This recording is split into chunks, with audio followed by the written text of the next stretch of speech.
Ya baik, Assalamualaikum warahmatullahi wabarakatuh. Pada kelas genetika populasi, saya akan mempresentasikan mengenai struktur dan organisasi DNA, gen, dan genom. Yang dimana perkenalkan nama saya Muhammad Farhan dengan NIM L0218181502. Ya baik, pendahuluan DNA adalah suatu asam nukleat. Asam nukleat merupakan makromolekul, yaitu suatu polimer yang terdiri dari atas untayan nukleotida. Tiap nukleotida terdiri dari basa, nitrogen, fosfat, dan gula. Ya baik, jenis-jenis DNA. DNA adalah instruksi molekuler untuk kehidupan organisme. DNA prokariot dan eukariot. DNA eukariot berbeda dari prokariot. Organisme tanpa nukleus disebut prokariot. DNA terletak dalam sitoplasma. Gen prokariot tidak memiliki intron. Ya, ini adalah gambar perbedaan prokariot dan eukariot. Ya, baik, yang dimana eukariot itu nuklear DNA dan mitokondria inti DNA. 99% DNA eukariot berada di nukleus, sisanya di mitokondria. Ya, dalam jenis-jenis DNA dalam nukleus eukariot, DNA nukleus DNA dipadatkan dalam pasangan-pasangan kromosom. Genom manusia memiliki 3 miliar DNA nukleus yang mengkode 20-25 ribu gen. Genom diatur dalam 2 pasang kromosom autosomal dan 1 pasang kromosom seks yang diwariskan dari masing-masing orang tua. Mitokondria memiliki DNA sendiri yang mengkode RNA dan protein, walaupun mayoritas protein mitokondria dikode oleh DNA. Genom mitokondria kecil dan bulat. DNA mengkode 37 gen untuk menghasilkan aparatus respirasi, NADNH, dehidrogenase, sitokrom B, sitokrom oksidase, dan ATPase. Genom metode hanya diwariskan dari ibu. Selanjutnya struktur DNA, nukleotida, chain, dan double helix form.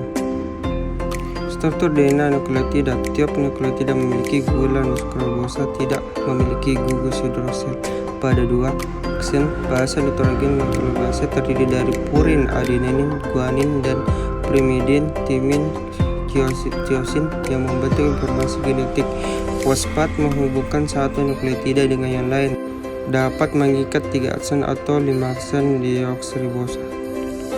Rantai asam nukleat. Nukleotida membentuk untayan asam nukleat dengan ikatan fosfodiester 3 aksen sampai 5 aksen bond yang menghubungkan 3 aksen nukleotida dengan 5 aksen nukleotida lainnya. Rantai asam nukleat 5 aksen sampai 3 aksen memiliki gugus fosfat bebas, 3 aksen memiliki gugus hidroksil bebas. 2 rantai asam nukleat bergabung membentuk rantai ganda double helix melalui ikatan antara 2 basa nitrogen. Sepasang basa nitrogen diikat oleh ikatan hidrogen. Adenin membentuk 2 ikatan hidrogen dengan timin. Sitosin membentuk 3 ikatan hidrogen dengan guanin. Seperti di gambar tersebut, di mana pembentukan hidrogen adalah ikatan kimia antar pasangan dari basa nitrogen. Ya, 2 rantai asam nukleat bergabung membentuk rantai ganda double helix melalui ikatan antara 2 basa nitrogen. Sepasang basa nitrogen diikat oleh ikatan hidrogen. Adenin membentuk 2 ikatan hidrogen dengan timin. Sitosin membentuk 3 ikatan hidrogen dengan guanin. Panjang untayan diekspresikan dalam jumlah pasangan basa nitrogen basa pairs.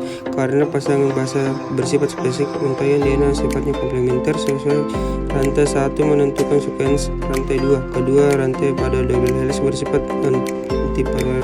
Bagian dalam double helix bersifat hidrofobik basa nitrogen dan bagian luarnya hidrofilik. Organisasi DNA menjadi kromosom, di mana DNA mengelilingi histon. Nukleosom dibentuk dari 8 kompleks histon. Nukleosom bergulung menjadi solenoide, berguling dan berkondensasi menjadi kromatin. Kromatin bergabung menjadi kromosom. Tiap sel memiliki 2-3 pasang kromosom, di mana tiap pasang dihubungkan oleh stromer. Pasangan ini bersifat homolog karena mengkode gen untuk sifat yang sama dan berasal dari masing-masing orang tua.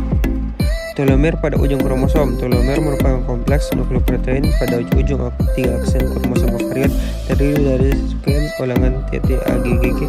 Fungsi telomer viability cell melindungi ujung kromosom. Pada sel manusia, DNA telomer membentuk dengan pembelaan sel dan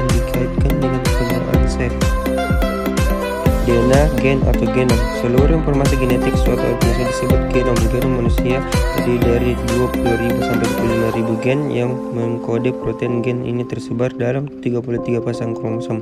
Gen merupakan bagian DNA yang mengkode protein. DNA adalah sekuensi yang memiliki bagian kodin gen dan non-kodin. Bagian-bagian gen. Bagian gen regulatory region memiliki tempat pengikatan RNA polimerase. 2. Transkrip region. Ekson bagian gen yang diekspresikan menjadi protein.